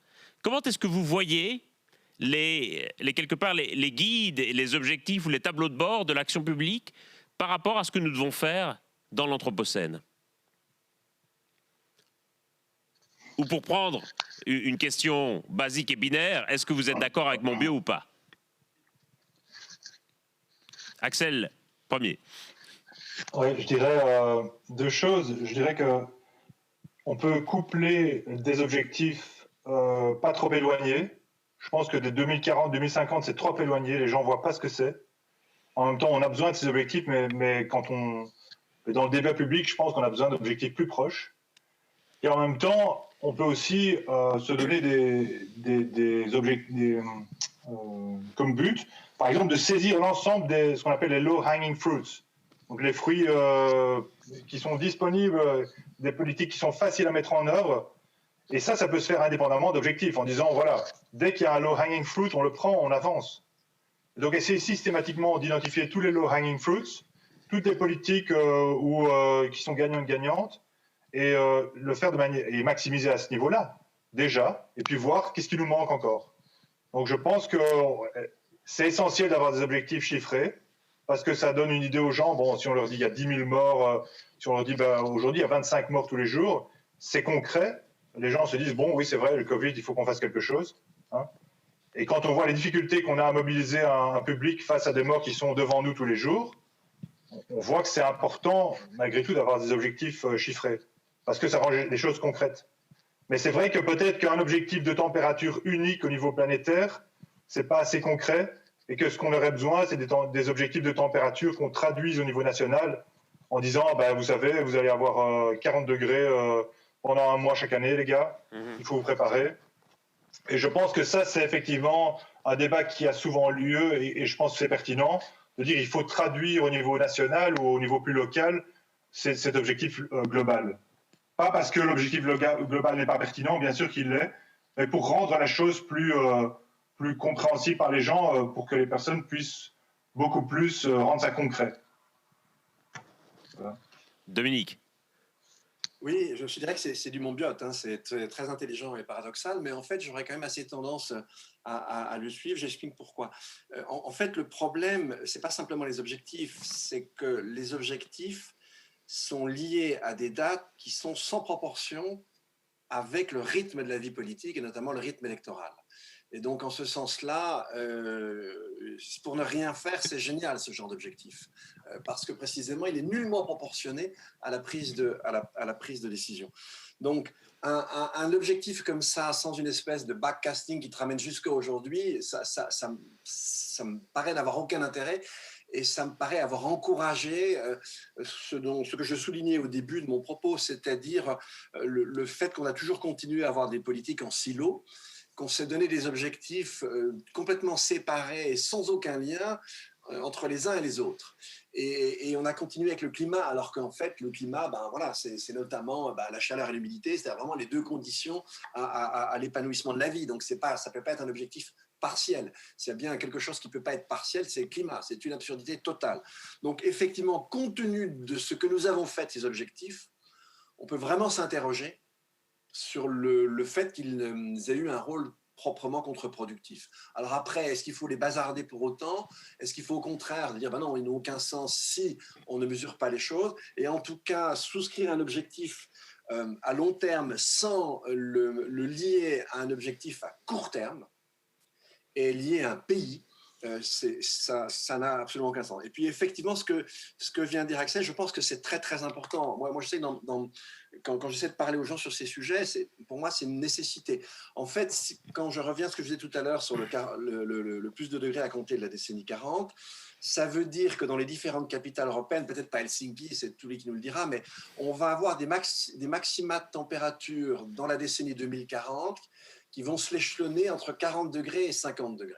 Je vous rappelle qu'en région parisienne, en juillet 2019, fin juillet 2019, on a eu jusqu'à 43 degrés. Ce qui est un paradoxe parce qu'il n'y a eu que 42,6 dans Paris intramuros, ce qui est difficilement expliqué. Enfin, peu importe.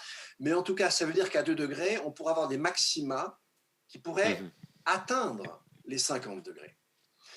Et donc, quand on dit ça aux gens, évidemment, ça a un tout autre sens. Il est clair qu'une ville comme Paris, avec son caractère extrêmement dense et sa minéralité, c'est une ville qui, si elle restait à l'identique de ce qu'elle est aujourd'hui, perdrait, à mon avis, à compter d'une décennie et les 2 décennies suivantes, une grande partie de ses habitants, parce que tout simplement, cette ville sera totalement invivable de longues périodes durant l'été, et ça sera le cas de beaucoup de capitales européennes. Donc, c'est effectivement, il faut toujours retraduire les objectifs à la fois en termes temporels pour les ramener à des démarches, à la première marche. L'objectif lointain, ça n'a aucun sens si on ne connaît pas quelle est la première marche et quelle est la hauteur de la première marche. Et deuxièmement, bien traduire en ressenti local ce que ça donne. Ça me semble 2 choses absolument nécessaires. Merci Dominique. Touli. Yes, please. If I continue from where Dominic was ending about this concrete impact of climate change and targets that needs to be somehow visible for people to advocate those. You mentioned that maybe in Helsinki we don't witness heat waves in the future, but we do witness already winters without snow in southern parts of Finland, and the average temperature in Finland has already increased in 2 degrees, which is it's inevitable. We see it every day, especially during winter time. And now it seems that we will have only 3 seasons, not 4 seasons with snow, but 3 seasons, 5 months only like desperate darkness from this time of the year on. And if we, for example, concretize this climate, the need for climate policies with this kind of impacts, I totally feel that people are with. And then we could implement more concrete roadmaps. I think roadmap could be one way to somehow combine the short-term and long-term policy goals.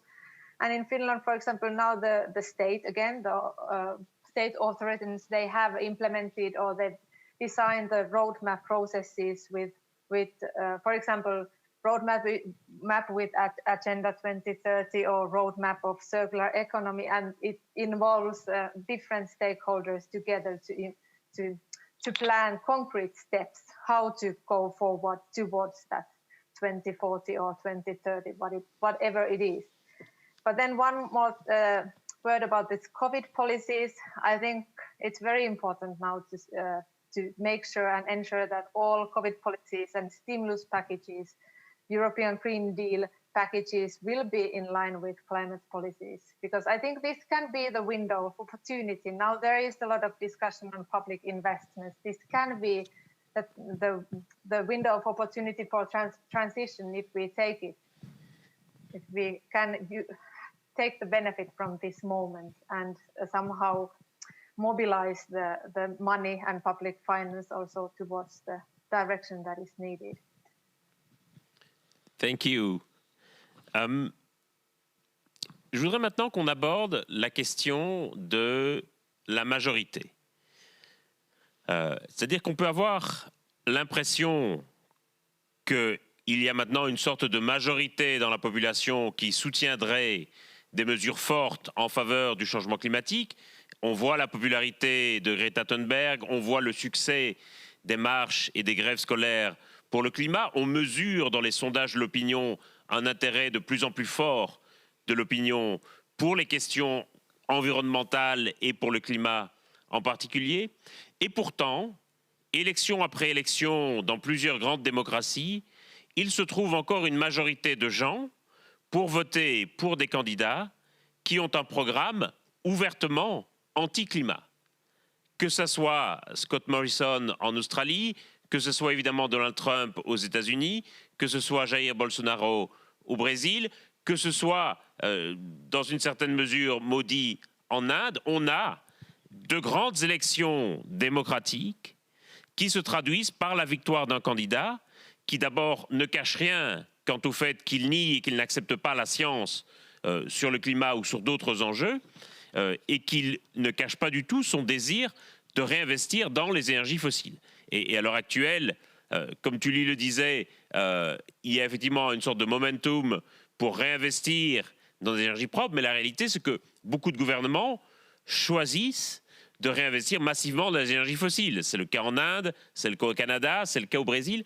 Comment est-ce qu'on explique le fait qu'aujourd'hui encore, en 2020, un candidat puisse gagner une élection avec un programme ouvertement hostile au climat, et quelque part, comment est-ce qu'on construit une majorité démocratique au niveau mondial en sachant que nous n'avons pas le temps?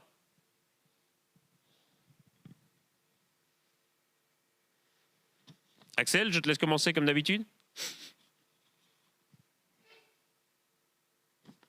Branche ton micro, branche ton micro. Alors, non, je disais, c'est parce qu'on est pressé, le climat nous presse. Moi, il y a un truc qui me fascine. Je vous donne un exemple. Je travaille dans une université où il est extrêmement difficile de faire passer l'idée selon laquelle les personnes doivent utiliser moins l'avion pour leur job. Alors qu'on a Zoom, qu'on a Teams, qu'on a Skype, et que certaines personnes vont aller en Australie pour présenter un papier pendant 20 minutes. Et donc, ça, pour moi, c'est un mystère parce que ce sont des personnes qui sont parfaitement informées des impacts, mais pour eux, ça reste malgré tout quelque part irréel. Et donc, si je me dis, si ça se passe comme ça dans une université où les personnes sont relativement bien informées, ça ne m'étonne pas du tout que ça se passe comme ça dans une société dans son ensemble où les personnes sont... Et aussi où les personnes ont parfois moins le choix aussi, parce qu'elles ont moins de moyens. Donc, je ne pense pas qu'on a une majorité, malheureusement. Et je ne comprends pas pourquoi. Voilà. Et qu'est-ce qu'on pourrait faire pour l'avoir, selon toi? Je pense qu'effectivement, rendre les choses concrètes, mais encore plus concrètes que maintenant, c'est une manière de le faire. Et puis, imposer des mesures simplement. Et je pense que le Covid illustre aussi, on a vraiment beaucoup de mal à imposer des choses. On est vraiment très frileux dès qu'il faut imposer le moindre truc. Par exemple, le débat sur le masque, par exemple, me semble emblématique à cet égard, qui est quand même pas, d'après moi, un truc vraiment extraordinaire, mais ça fait tout un foin et tout un débat. Donc, si on dit, si on a du mal avec le masque, on va avoir du mal à interdire aux gens d'aller trop prendre l'avion, quoi, c'est sûr. Oui. Voilà. Je suis frappé à titre personnel pour comparer la situation entre la Belgique et la France, de voir comme la question du masque est un sujet qui est beaucoup plus sensible en Belgique qu'en France. Et d'ailleurs, le port du masque est bien moins respecté en Belgique qu'il ne l'est en France, en tout cas qu'il ne l'est à Paris. Alors que la France a la réputation d'être un pays plus autoritaire et plus martial dans sa prise de décision, et que la Belgique a la réputation d'être un pays plus consensuel et décentralisé. C'est assez frappant. Dominique. Oui, merci. Première remarque, c'est quand même sur la question de la jeunesse. C'est vrai, ce que je veux dire, c'est vrai en Suisse, c'est vrai en France, je pense que ça va être vrai ailleurs, vous allez me le confirmer ou me l'infirmer, mais ce n'est pas la jeunesse qui manifeste pour le climat. Alors en France, c'est très clair, on a le manifeste pour le réveil écologique d'étudiants qui est venu des grandes écoles, dans un système très hiérarchisé, et en fait, la part de la jeunesse qui manifeste sur les questions climatiques est quand même la part la mieux formée. Et quand on descend dans le système scolaire, entre guillemets, eh bien là, on s'aperçoit qu'on a beaucoup moins, on rencontre beaucoup moins le souci climatique et très vite, on arrive sur des couches complotistes à des degrés divers. Donc, on a un problème de fracture dans la jeunesse. Ça semble un peu s'estomper après, mais on a un problème de fracture dans la jeunesse qui est lié au niveau de formation. Et ça, je suppose, ce n'est pas le cas dans tous les pays. Tu nous raconteras ce qu'il en est en Finlande, mais en Suisse, en France, en tout cas, c'est très caractéristique. Donc, ce n'est pas que la France, la Suisse, on va trouver le même problème. Deuxième chose, on a quand même un paradoxe. On a vraiment un paradoxe. Moi, j'ai suivi. Alors, en Suisse, c'est plus difficile d'avoir des sondages parce que, comme il y a le côté plurilingue, le côté très confédéral, etc. Mais en France, les sondages, il y en a tous les jours. Et donc là, si on regardait certains sondages qui étaient sortis avant la crise du Covid, mais certains même pendant, on voyait bien que côté français, plusieurs sondages débouchaient sur le même chiffre, c'est-à-dire 55% de la population qui acceptait qu'un horizon de sobriété était totalement inévitable. Ça m'a beaucoup étonné. Et parfois avec des études très, très fouillées. Et donc, c'est un peu comme si on avait un début de basculement culturel, mais que ce basculement culturel ne versait pas encore ni sur un changement de comportement, ni sur un changement de choix politique et de vote dans le cas des élections. Mais quand même, ça serait déjà une première bascule. Alors, à confirmer, il faudrait voir ce qui se passe dans différents pays. Mais donc voilà, il y a deux choses qui semblent paradoxales, c'est-à-dire que on a des fractures, elles ne sont pas les mêmes. Puis je rajouterais quelque chose, j'ai vraiment l'impression, et en Suisse, alors c'est très caractéristique, que la partie de la population qui est réfractaire, mais en France, je pense que c'est à peu près pareil, la partie de la population qui est réfractaire, plus le changement climatique devient évident, et plus cette population devient réfractaire.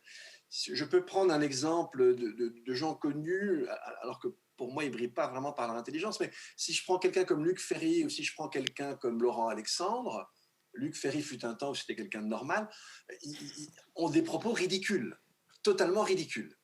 Et plus le changement climatique devient évident, plus ils le nient. Ça aussi, ça nous montre qu'on n'est pas sorti de l'auberge en termes de débat public, parce que les arcanes de l'esprit humain, à mon avis, nous réservent encore quelques surprises. C'est vrai qu'en règle générale, en France, un problème avec la question de la vieillesse des philosophes. Donc j'espère beaucoup que tu échapperas à cette malédiction, Dominique.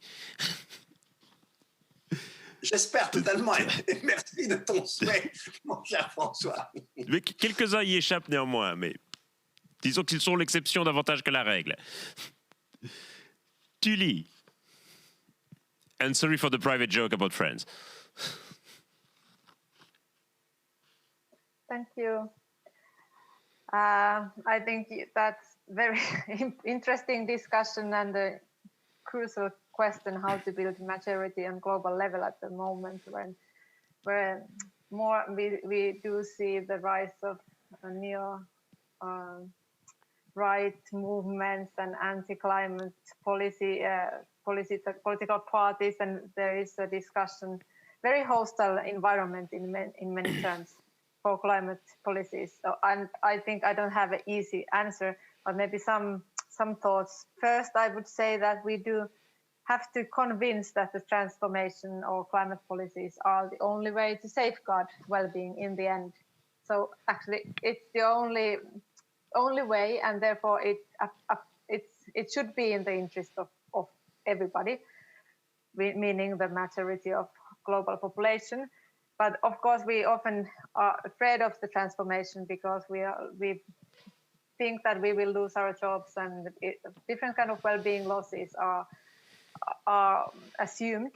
But at least there is a lot of discussion that it could mean a better well-being in terms of more time to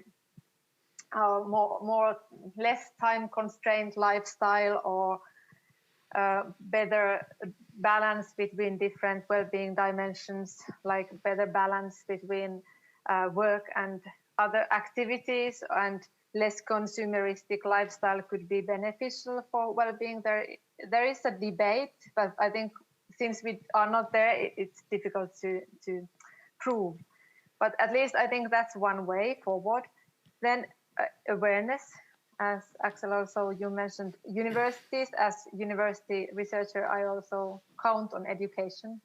I have to, and I know the statistics that were also referred earlier, that the more educated people are, the more aware they seem to be on the risks of climate change and biodiversity crisis. So therefore, we do need awareness raising still.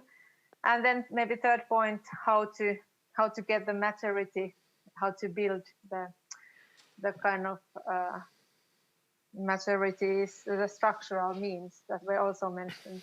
And it's not easy for individuals to change somehow change their lifestyles or redirect their lives, and we have to have means to help people away from those interlocks and growth dependency in very household levels. They are really practical.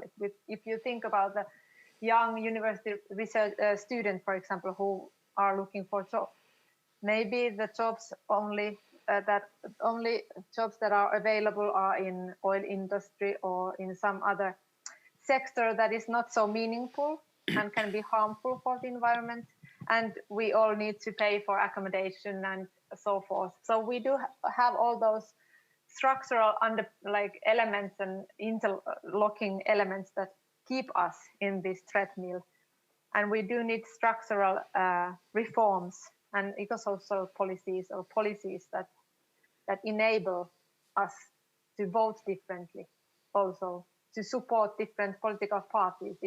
If we are very much afraid of our own employment possibilities, of course we won't support the parties that will, for example, destroy the economic or fossil energy sector. Thank you, Thuy. J'en arrive à la dernière question de ce débat, qui est une question plus réflexive et peut-être plus personnelle aussi. Nous sommes tous les quatre chercheurs. Nous travaillons tous les quatre dans une université. Et Axel, lorsque tu as mentionné le rôle des pouvoirs et des contre-pouvoirs, tu as mentionné le pouvoir judiciaire, tu as mentionné la presse, tu n'as pas mentionné la recherche ou les universités. Et j'ai envie de vous poser un peu en guise de conclusion, quel est le rôle que nous devons avoir en tant que chercheurs là-dedans? C'est-à-dire, est-ce qu'il faut quelque part que nous nous affirmions comme une sorte de pouvoir ou de contre-pouvoir démocratique? Est-ce que la manière dont on a organisé les choses pour le changement climatique, c'est-à-dire notamment avec le GIEC et la formalisation d'un consensus scientifique, est suffisante? Est-ce qu'il faut aller plus loin et quelque part, est-ce que nous avons là-dedans une responsabilité particulière ou est-ce que nous sommes des citoyens comme les autres? Je commence par toi, Axel. Tu as mentionné la justice, la presse, pourquoi pas l'université? Ouais, je pense que l'université, on peut la considérer comme un contre-pouvoir aussi, surtout quand on a des universités libres. Moi, je suis très attaché à ça, même si c'est quelque chose qui de nos jours n'est pas très populaire et est totalement menacé par l'existence de la res et son caractère tentaculaire. Mais j'aurais tendance à dire que oui, il faut préserver notre autonomie en tant qu'institution. Et après, il faut montrer qu'on est en mesure d'apporter des choses d'un peu public. Donc, je pense qu'effectivement, intervenir dans la presse ou dans des débats comme celui-ci, répondre à des questions de manière la plus claire possible, de manière à fournir aux citoyens les outils, à contribuer à leur fournir les outils pour réfléchir à ces questions et discuter avec nos étudiants sur ces questions, c'est fondamental. Je pense qu'il y a deux difficultés que je vois moi personnellement. La première, c'est que comme pour les systèmes judiciaires, les moyens dont disposent les universités, c'est de pire en pire. On a une massification qui fait que les gens passent plus de temps à faire de l'administration que d'aller dans des débats publics. Et l'autre chose, c'est je vois les difficultés en interne qu'on a à faire passer quelques petits messages environnementaux très simples, alors qu'on a des gens qui sont super motivés. C'est hyper difficile. Donc, je pense que nos défis, c'est de convaincre nos étudiants d'une série de choses, de leur donner les outils pour réfléchir par eux-mêmes. Et notre autre défi, c'est de convaincre nos collègues de se bouger en tant qu'institution entreprise, si on veut, en disant réduisons l'avion, travaillons sur nos transports quotidiens, essayons de planter quelques arbres sur le campus, ce genre de trucs très simples. C'est super compliqué. Parce que ce sont des bureaucraties aussi. Toi, Dominique, tu as franchi un pas supplémentaire puisque tu as présenté une liste aux dernières élections européennes. Je sais que tu donnes beaucoup de conférences en public. J'imagine qu'à chaque conférence, il y a une question dans le public qui dit « Mais pourquoi est-ce qu'on ne vous laisse pas vous décider, vous les chercheurs ?» Ça serait pas génial si les chercheurs devaient décider. Je ne pense pas que le monde serait vraiment meilleur. Non, et puis quant à mon expérience, elle est très marrante parce que, en fait, bon, je ne vais pas revenir là-dessus, mais j'ai tenu, moi, un discours d'expert. Je n'ai pas du tout tenu un discours d'homme politique, en fait. Et ce qui m'a valu d'ailleurs un score qui est tout à fait génial, puisque j'ai eu 8,2. Hein. Mais en fait, ça faisait 411 000 voix. Et je pense que je devrais être nommé professeur honoraire dans tous les MBA de la Terre, parce que le ratio entre l'argent investi pour cette campagne et le nombre de voix fait que j'ai semblement eu les voix parmi les moins chères de l'histoire. Donc voilà, tu vois, ça vaut quand même le coup d'être quand même chercheur. Maintenant, non, je voudrais revenir sur quelque chose qui est très particulier. C'est la différence qui existe entre la relation science-société au seuil du développement de l'écologie politique. Alors, je ne parle pas de la pensée écologique qui nous ramènerait au 19e siècle, mais je parle de l'écologie politique fin des années 60, début des années 70. Et puis aujourd'hui, qu'on songe à l'époque à quelqu'un comme Grothendieck, donc médaille Fields, etc., qui a été l'animateur de la revue Underground Survivre et Vivre. Lui, il était très clair que son problème de scientifique, c'était détacher les connaissances de la production. Aujourd'hui, c'est plus du tout ça. Il y a énormément de chercheurs qui s'engagent. Il y a quelques mois, il y a eu plusieurs pétitions avec plusieurs milliers de chercheurs, et en tout cas plus d'1 millier qui est dans le monde et repris dans le temps, qui annonçaient qu'ils étaient favorables à la désobéissance civile. Ça va loin. Et ça, en s'appuyant sur leurs connaissances. Et donc, on a en fait aujourd'hui une posture de la connaissance dans la société qu'on n'a en fait jamais connue. Et alors, elle est double. Il y a à la fois une posture d'une connaissance asservie au système économique, c'est avec les gens qui vont parler pour le numérique, etc., ou qui vont vanter le nucléaire, que sais-je.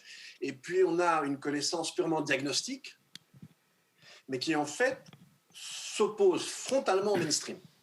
Et avec des gens qui la produisent et qui l'incarnent, qui de plus en plus font part, dans l'espace de la société, de leur opposition au mainstream. Ça, je crois que c'est quelque chose de tout à fait nouveau, de tout à fait intéressant. Et on voit bien qu'on est entré dans une forme de crise, tant en ce qui concerne la production des savoirs, que leur reconnaissance et que leur rôle dans l'espace social. Et dans une situation, on ne peut pas parler du savoir. On a vraiment des savoirs avec des modes d'inscription et de contestation qui sont complètement différents et parfois complètement opposés. Et là, on peut faire un petit clin d'œil, mon cher François, parce qu'on y a participé tous les deux au livre que la Fondation Nicolas Hulot produit avec son conseil scientifique, qui est justement autour de l'interface science-société. Tout à fait. Et qui paraît quand d'ailleurs? J'ai oublié. Ces jours-ci. Ces jours-ci. Touli.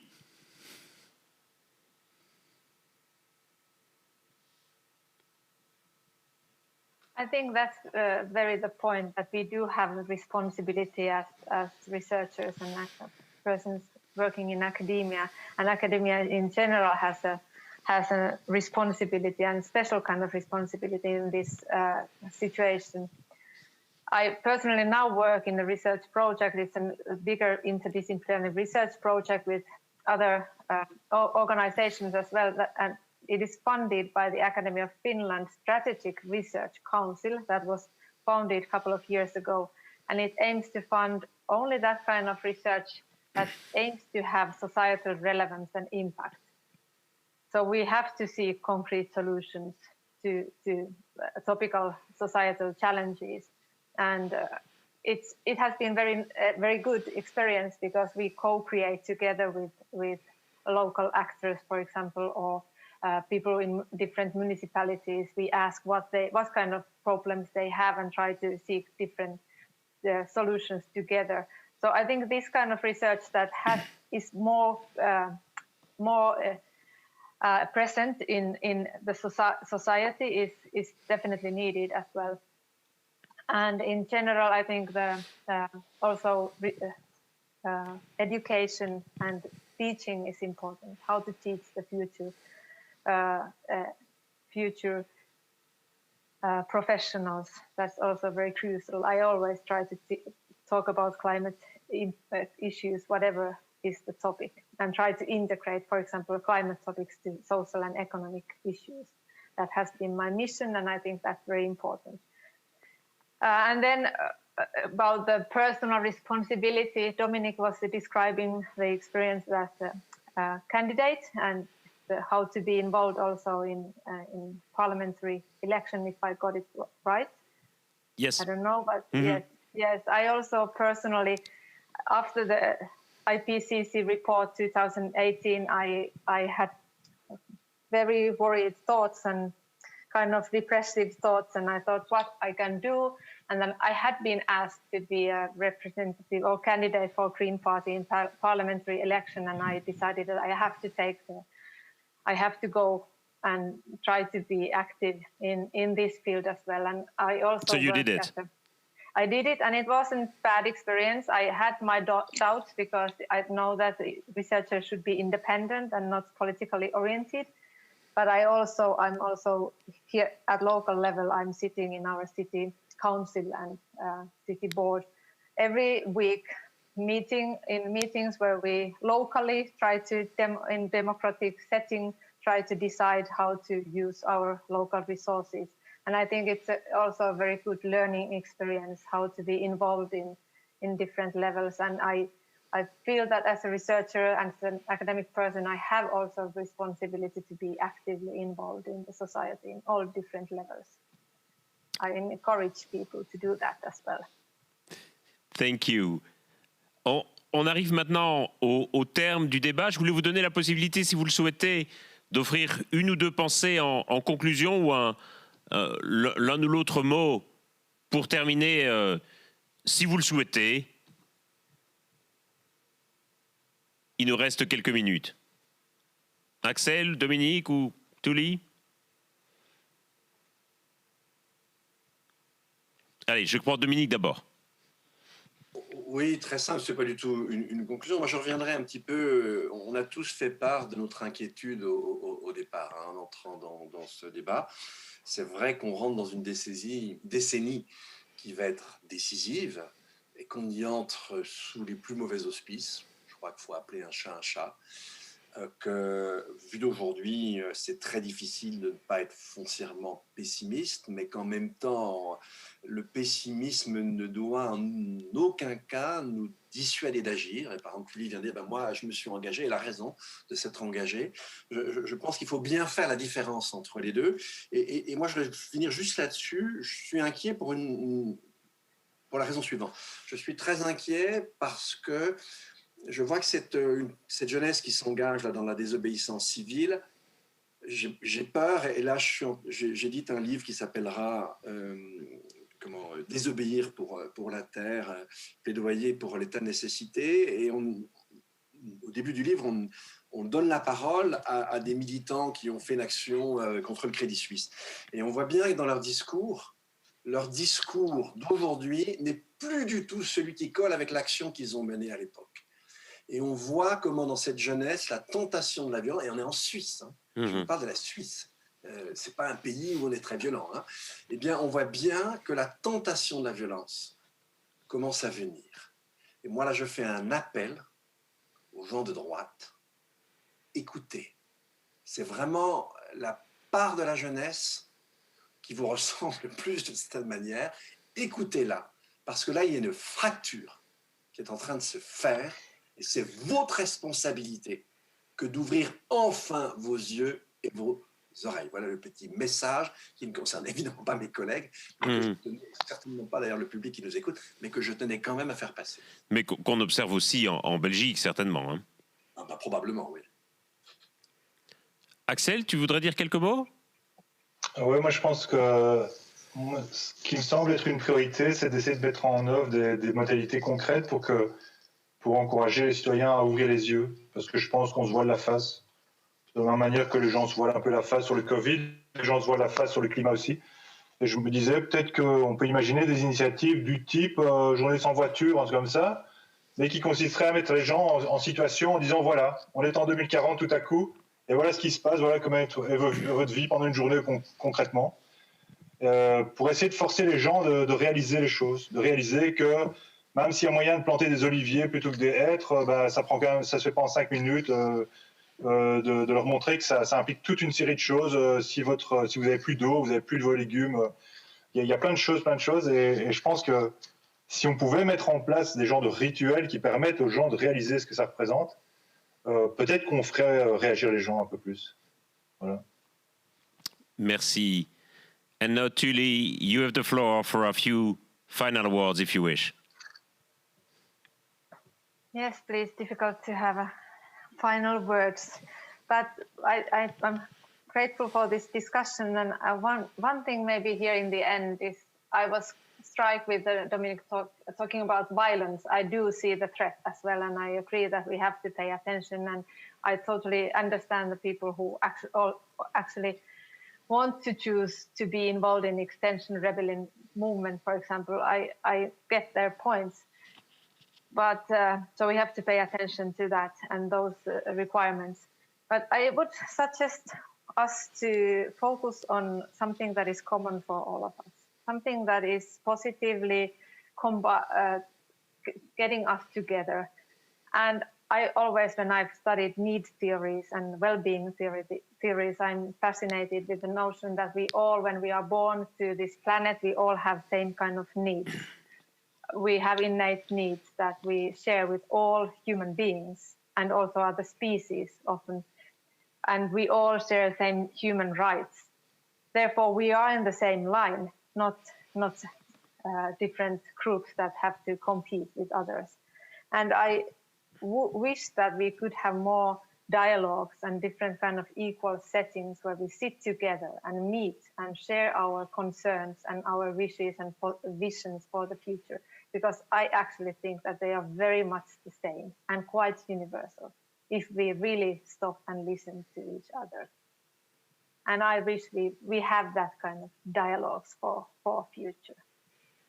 And that shall be the final word. Thank you very much, Tuli. Et merci à nos trois intervenants pour ce débat qui touche évidemment à quelques-unes des questions essentielles que nos démocraties devront affronter dans les prochaines années, et pas seulement dans les prochaines années, aussi dans les prochains mois et dans les prochaines semaines. Donc merci à vous trois pour cette conversation stimulante. Merci Etopia et à toute la technique et aux traducteurs pour l'organisation pratique de cette session dans des circonstances ô combien difficiles.